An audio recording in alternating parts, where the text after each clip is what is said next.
So here it is, 6 pages.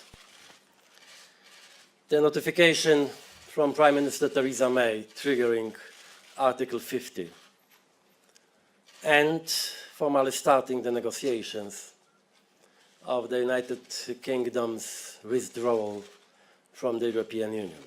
Id-29 ta' Marzu 2017, ir-Rappreżentant Permanenti Britanniku fl-Unjoni Ewropea Sir John Barrow wassal littra bil-firma tal-Prim Ministru Ingliża Theresa May tal-Kapitali Ewropea, ittra li tikkonferma r-rieda tal-poplu u tal-Gvern Ingliż li ma jibqax marbut mal-Unjoni Ewropea.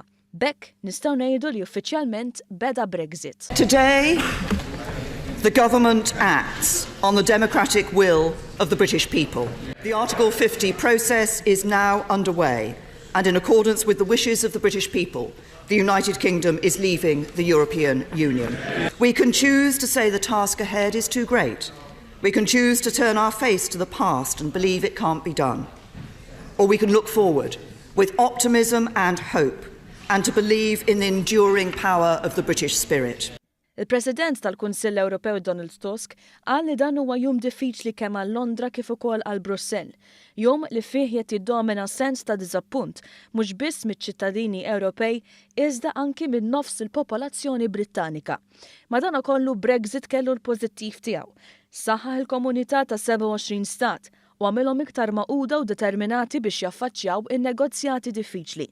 Negozjati li tulhom il-Kunsill Ewropew u l-Kummissjoni Ewropea se jkollhom mandat b'saħħtu li se jipproteġi l-interessi ta' dawk li se jibqgħu imsieħba.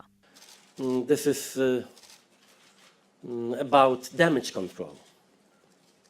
Our goal is clear: to minimize the costs for the EU citizens, businesses and member states. We will do everything in our power, and we have all the tools to achieve this goal. And what we should stress today is that, as for now, nothing has changed.